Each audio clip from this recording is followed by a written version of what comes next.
Hello, it's the Immortal Angel, and apologies for how long it took this video. I had things going on. Either way, as per last video, today's custom is CatNap. Now, who is the most logical one to use but Toralei? Specifically, this Toralei is the Fieldbook Toralei, only because she was the only Toralei that I could get my hands on reasonably. Either way, let's move on. Now, my footage did get a little messed up, but I'm just using the Clawdeen's Creepover pants, and I'm just using an alcohol marker to color in all the white of hers. And because I had been planning this for a long time, I already had a pair somewhat done, although I didn't quite get every inch of the white colored in. Okay, so now it's time to move over to the next, and that is his sweater, which I am just using Frankie's jacket? I don't know what to call it. Either way, I'm using this fabric that I found on Amazon that I could order in a light purple that was nice and soft. It's really soft, and I thought perfect for CatNap, since I basically put him in pajamas. Of course, here's the pattern all laid out, and of course when you do this, I did do it backwards, so the opening is in the back. Off to sew that, and here is where some of the footage is. So because CatNap's scent is what is it? Oh, what is it? Lilac. It's lilac. I wanted to turn all the scratch marks on Clawdeen's pants here and turn them into lilacs. So I'm just taking a green acrylic paint and doing the stem through all the dark purples. After I was done with that, I went back and did dots of a dark and a light purple to accentuate it more. I'm not sure if it did, but eh. And of course, here is the jacket done, which I found some crescent moons in the right colors. And as you can see, the snaps are technically where the front of the jacket is, but now it's the back. Of course, here is it together. And now for the shoes, which I'm using Frankenstein's Creepover slippers, because I think they're adorable. And also, here's Toralei's head removed from the body, and I forget who it was, but I found somebody on Instagram who used a flathead screwdriver to remove the plugs, and it works. It works really well. Although, funny enough, I did end up losing my screwdriver there. But yeah, it works super well with getting a lot of the plugs out, especially because for whatever reason I always have such a hard time getting the perimeter. Either way, I ended up painting the shoes a dark purple. I couldn't get rid of the lightning strikes from Frankie's without damaging the actual molding of it all. And here is Toralei's head, all nice and prepped, along with her body.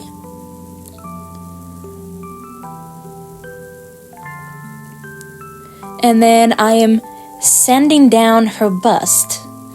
Because CatNap's a dude, I wanted a relatively flat chest.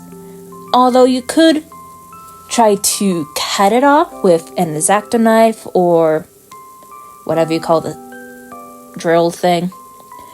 but I find sanding it a little bit easier and more controllable. Either way, after that, I actually did sand the body completely, and I'm using a purple acrylic paint that I have. And of course, just paint the body purple over all the orange. I don't know why I'm saying that. Either way, if you couldn't tell, I did pop the joints out so it could get the inner parts. Although, because the joints rub on each other, the acrylic paint's gonna chip off anyway, so I don't know why I did that. Either way, hands and feet are darker, because per design. And I don't know what compelled me to do this, but I decided to paint red markings all over the body. You know, it's not going to be seen. Kind of just because, I don't know why, but I wanted to add a lot more of the creepiness that in-game CatNap had, and kind of accentuate the fact that these are plushes or toys come to life.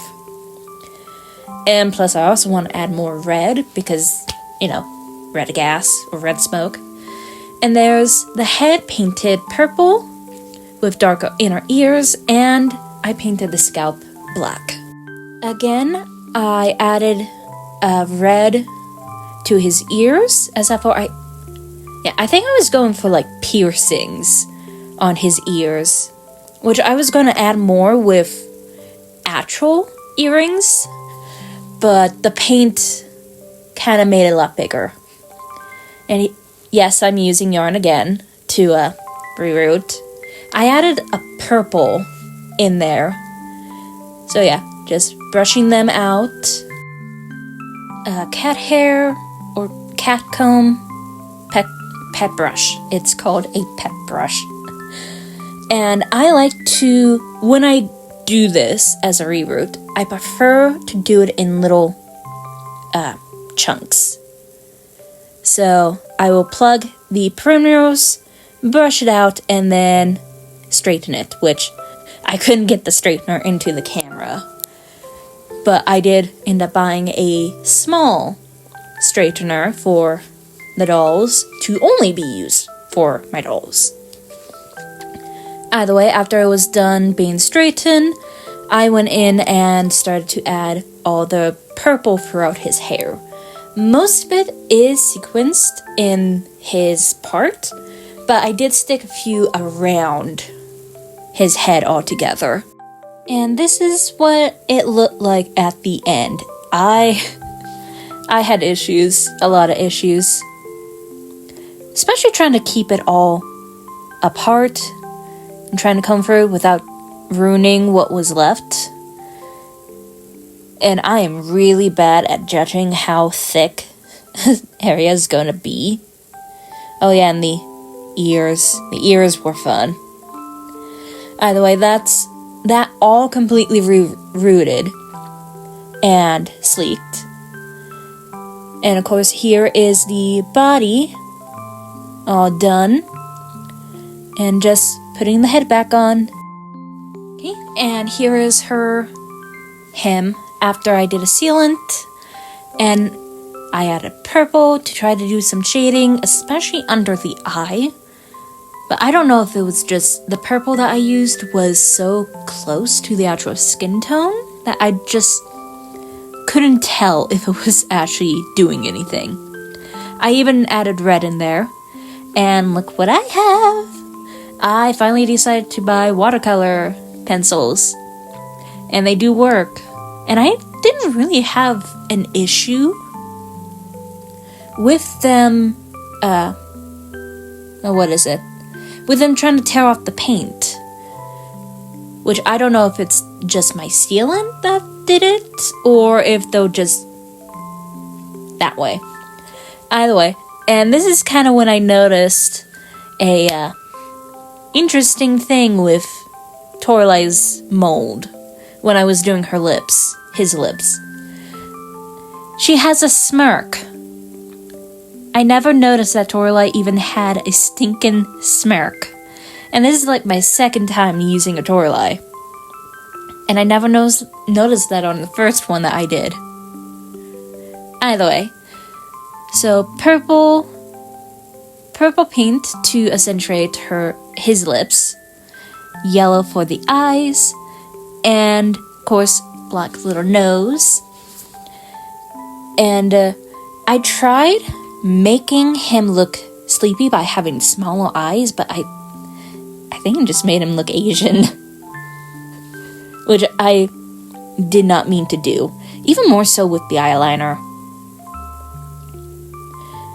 And of course, this is CatNap's face done, although I did end up adding more detail after this shot. And of course, this is me trying to do the hair, which of course is much longer than what I wanted it, so I'm going to cut it shorter. And because I'm keeping it already longer, because I'm going to be using a razor to cut the hair, or to... what is it? Oh, what is it called? Essentially, I'm layering the hair after this.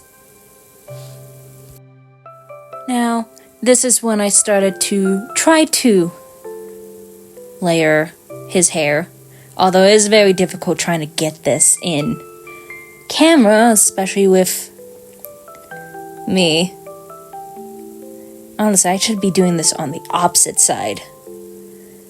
But yeah, it was difficult trying to get this, and I brought him out of camera a few times.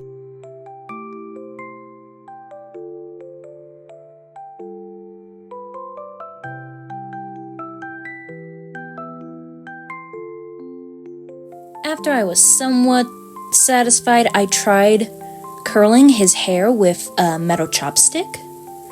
And I think I should have done this during his reroute.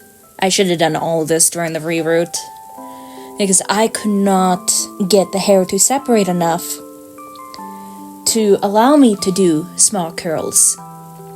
So his hair is kinda a huge mess, and I tried trimming it with just the scissors, but at different angles, so it would look more natural, but I don't think I really did anything.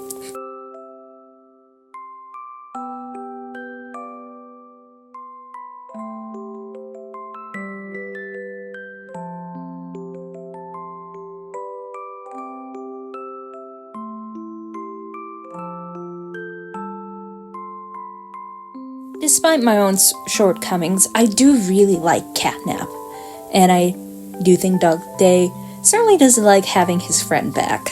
You can definitely tell that I'm a shipper, but next video is not gonna be a smiling critter, it's gonna be something else, but next smiling critter is gonna be Happy Hopscotch.